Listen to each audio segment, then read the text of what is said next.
Hey, welcome to episode 5 of Schools in Session. Sorry I've missed the last couple of weeks. I was away riding in Europe and then I had a bit of surgery, but we're all good now. We're back on the board. So, episode 5, what are we going to be learning today? I'd like to revert something I probably should have taught in an earlier lesson. Today, we're going to learn one of my favourite things to do when messing about and riding around, drops. I'll show you how to drop. So I see a lot of people use speed and a big run up to be able to clear their board. There's a better way and I'm here to teach you it today. This will make you be able to drop with only say foot, maybe even 2 feet of run up. So basically not a lot, you don't need run up. This is going to allow you to clear the tail cleanly. I see a lot of people when they're hitting curves, dropping down curves, slapping the tail a lot. This technique is going to make sure that even if you're going at slow speed, you're going to clear the tail every time, not hit your board. Let's have some fun. Afterwards, I'll do a little trick sesh, show you some of the drop tricks I know. There's only a few I can do personally, but there's loads more out there. Now, as always, this video is sponsored by uStore.com, the UK's biggest selection of one-wheel accessories.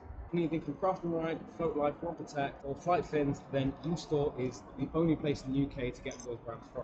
But before we get started, what are we going to need? You're going to need your helmet, you're going to need yourself a one wheel, something that I always ride with, and one protect gloves. You can find them now at uStore.com. What I'm going to do first is something a little bit different than we've normally done. I'm going to show you kind of what you need to do on the flat, just so you get an idea. We will go from there. So cool, let's check it out. So I want you to imagine there's a drop just in front of me, just where the nose of my board is, and I'm about to go over it. Now, as I go over it, you see here, I'm going to shift my hips forward, and this is going to create the torque in the board that we need to clean the tail off of the edge. So here you can see I'm starting with barely any run up to show you don't need much. Now you see it go under my nose, I'm going to pop out with the hips to create the torque and have the tail cleared. So now you see what I mean, don't need a lot of speed. As long as you get your pop right, then you're going to be clearing your tail every time. And let me show you some bigger stuff, just to prove it isn't just a small thing.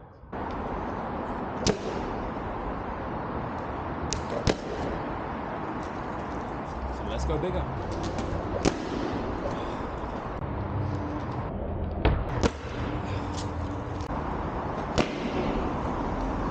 Awesome job, guys.